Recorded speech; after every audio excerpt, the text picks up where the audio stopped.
Ya, pemirsa, 3 tersangka yang diperiksa dalam kasus kerumunan massa di Petamburan, Jakarta Pusat akan dipulangkan jika diizinkan penyidik. Ya, mereka tidak ditahan karena pasal yang dikenakan ancaman hukuman di bawah 1 tahun.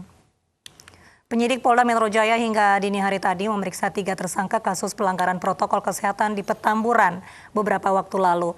Namun mereka tidak ditahan karena pasal yang dikenakan adalah pasal 93 Undang-Undang Nomor 6 Tahun 2018 tentang kekarantinaan kesehatan yang ancamannya di bawah 1 tahun penjara dan denda maksimal 100 juta rupiah.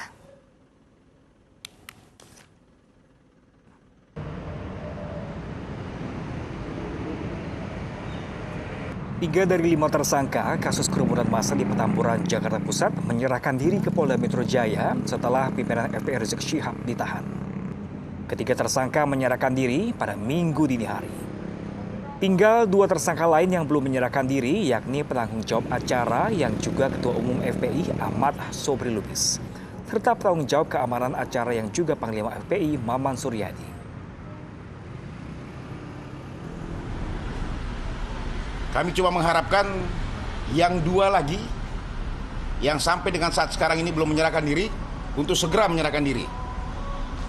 Ya. Kalau tidak, Pak? Kami akan ketangkap. Dampingin akan di dalam 3 tersangka lainnya ya.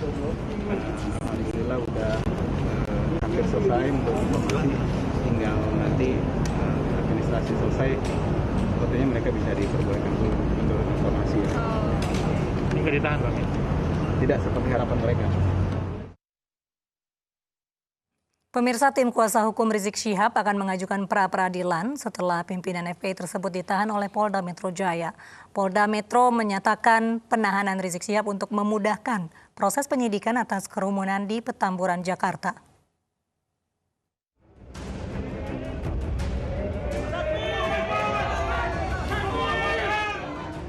Pimpinan Front Pembela Islam Rizik Syihab ditahan selama 20 hari ke depan oleh Polda Metro Jaya.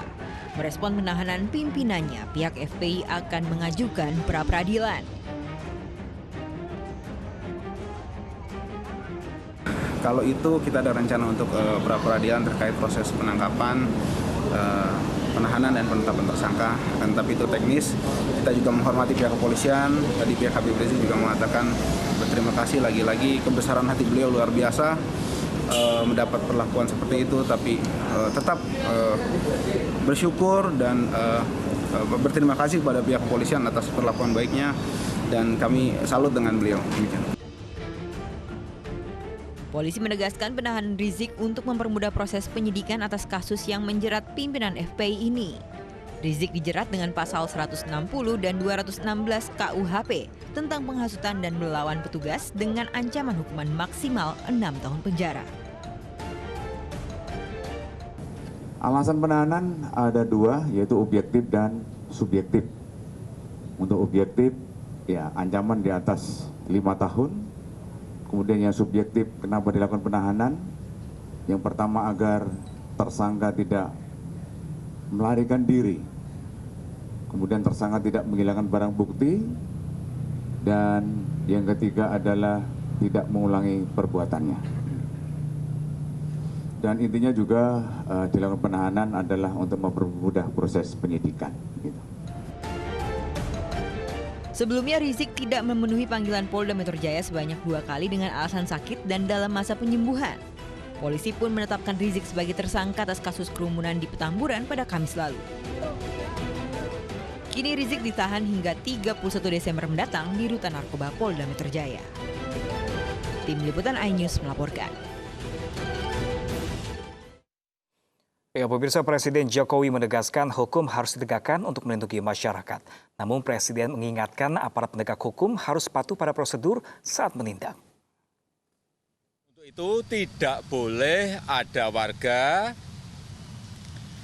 dari masyarakat yang semena-mena melanggar hukum, yang merugikan masyarakat, apalagi membahayakan bangsa dan negara. Dan aparat hukum tidak boleh mundur sedikit pun. Tapi aparat penegak hukum juga wajib mengikuti aturan hukum dalam menjalankan tugasnya, melindungi hak asasi manusia dan menggunakan kewenangannya secara wajar dan terukur. Masa FPI Geruduk Polres Ciamis minta ditahan untuk menggantikan Rizik Syihab. Mereka siap dipenjara karena ikut hadir saat penyambutan Rizik di Jakarta.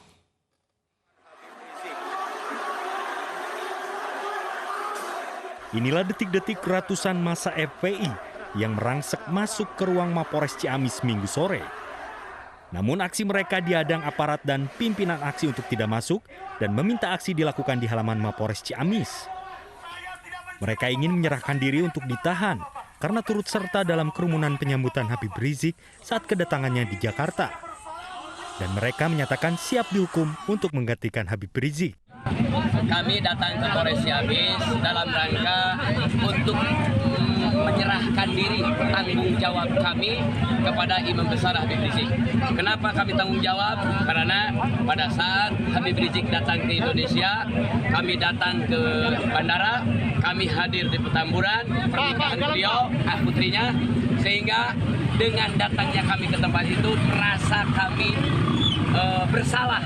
Kami tidak diundang dengan Imam Besar, kami tidak diundang dengan Habib Rizik, tapi kecintaan kami datang ke sana dengan Imam Besar. Sehingga kami datang ke sana, karena Imam Besar sekarang ditahan, dikebloskan ke penjara, kami siap untuk menggantikan Imam Besar. Di tengah aksi, ratusan massa FPI juga sempat sholat asar berjamaah di tengah guyuran hujan halaman di Mapores Ciamis.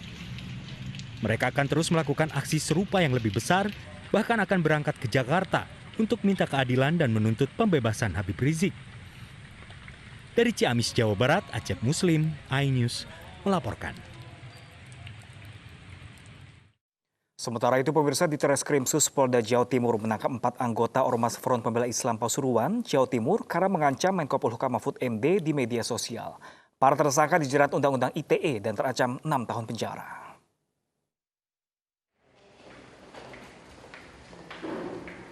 Tim Unit Cyber Ditreskrimsus Polda Jatim menangkap 4 anggota Front Pembela Islam Pasuruan, Jawa Timur. Mereka diduga terlibat penyebaran video berisi ancaman pembunuhan terhadap Menko Polhukam Mahfud MD karena dinilai telah kurang ajar terhadap Rizik Syihab. Video tersebut tak hanya beredar di kanal YouTube, tapi juga disebar lewat media WhatsApp. Ditreskrimsus Polda Jawa Timur Kombes Pol Gideon Arif Setiawan mengatakan, para tersangka dijerat Undang-Undang ITE karena mengunggah dan menyebar video bermuatan pengancaman dan ujaran kebencian yang bermuatan sara. Yang paling penting poinnya adalah kenapa mereka kita jadikan tersangka? Karena mereka tahu bahwa konten yang ada itu sudah melanggar norma yang pertama, yang kedua melanggar undang-undang karena memuat atau berisikan tentang ujaran kebencian dan yang sifatnya mengancam.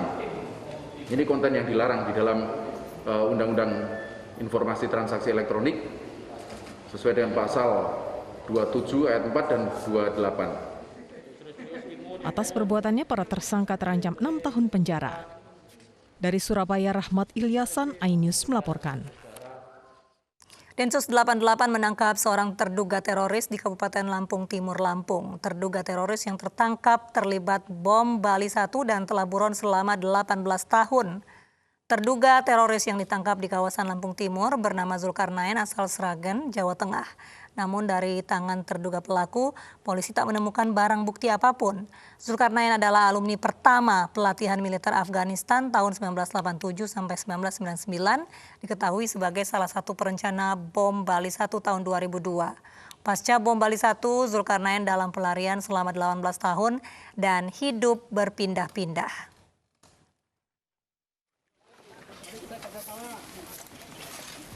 Bom Bali pertama terjadi pada 12 Oktober 2002. 3 bom meledak di kawasan Kuta dan Denpasar, Bali. Ledakan pertama terjadi 5 meter di depan sebuah diskotik yang berlokasi di Jalan Legian. Ledakan kedua di diskotik Paddy dan ledakan ketiga terjadi sekitar 100 meter dari kantor konsulat Amerika Serikat di Renon, Denpasar. Bom Bali 1 menewaskan 202 orang dan 209 lainnya terluka.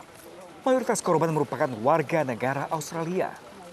26 pelaku yang terseret sudah menjalani hukuman, ada yang dijatuhi hukuman mati, ada yang menjalani penjara seumur hidup.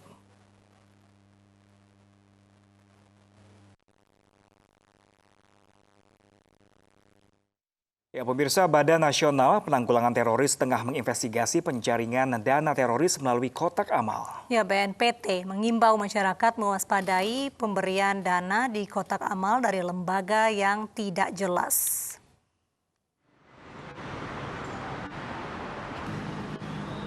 Badan Nasional Penanggulangan Teroris BNPT tengah mendalami penjaringan dana teroris melalui kotak amal. Kepala BNPT Komjen Pol Boy Rafli Amar menyatakan ada pihak yang diduga dalam jaringan terorisme mencari dana dengan kotak amal. Menurut mantan Kadif Humas Mabes Polri ini, mencari dana dengan memanfaatkan kotak amal merupakan pelanggaran hukum. Kemudian yang berkaitan fenomena adanya kotak amal, itu adalah tentunya kegiatan yang saat ini juga sedang diinvestigasi. Dilakukan langkah-langkah penyelidikan dan penyidikan oleh aparat kepolisian. Tentu mencari sumber dana dengan cara-cara ini dengan memanfaatkan kotak amal. Nah, ini tentu bagian yang melanggar hukum, sedang dilakukan langkah-langkah penyidikan. Mabes Polri dan Ditjen Kesbangpol, Kemendagri, merilis pemetaan terhadap 13.000 kotak amal yang beredar di sejumlah provinsi. Diduga dana yang terkumpul digunakan untuk pendanaan latihan fisik dan persenjataan. Tim Liputan iNews melaporkan. Pemirsa, petugas gabungan malam tadi kembali bubarkan kerumunan orang di sejumlah lokasi di ibu kota. iNews Pagi akan segera kembali dengan informasi selengkapnya.